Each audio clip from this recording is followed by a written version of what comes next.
DJ Yogesh भाई।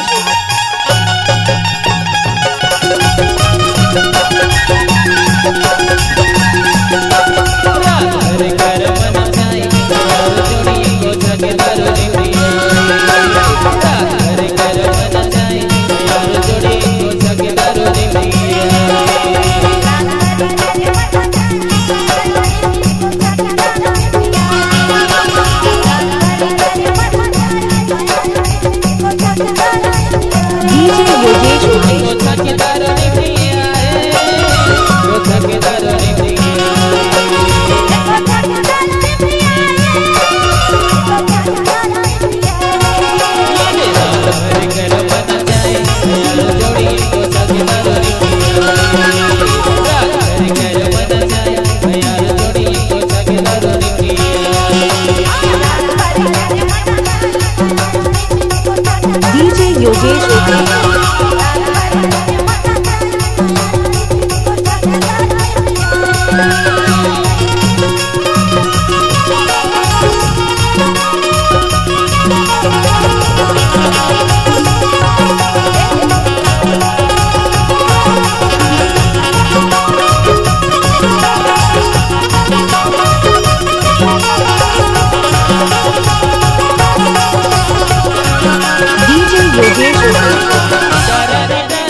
योगेश भाई।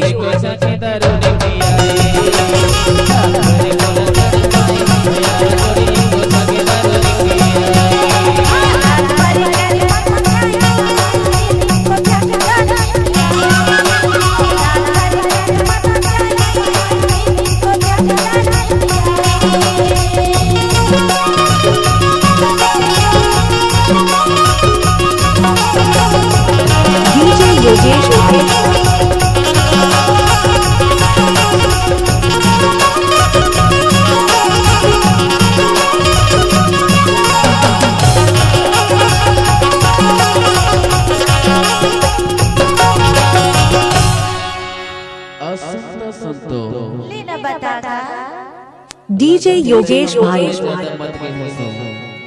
कपने पेरी मुझे देखल ऐसे जब तोर गांव में कर्मनाची गेरे होना वो तत्तोला देखो तत्तोर नजर तो दूसरा टहर रहे हो काका तिल देखत रहे होगा ए दे आगू में बैठे टूरा मन्ना या तोला देखत रहे हो मोतिल देखत रहे इखरे मन डहर देखत रहे अता देखे का होगी डीजे योगेश भाई। तोर एक नजर पाए बनना अरे मैं रात भर इंतजार करत रह गए हो ऐसी का एक तारीख तो देखते ही पत्थर चोला मोड़ है अब मोर बोला कैसे लगता है जाता कैसे लगता है इसका पुण्य के चंदन बदन रे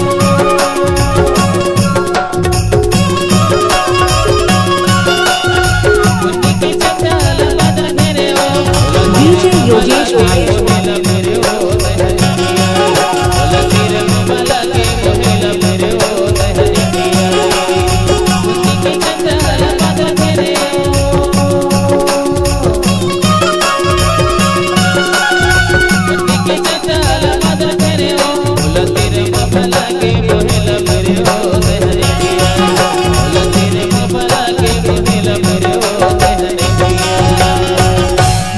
योगेश भाई।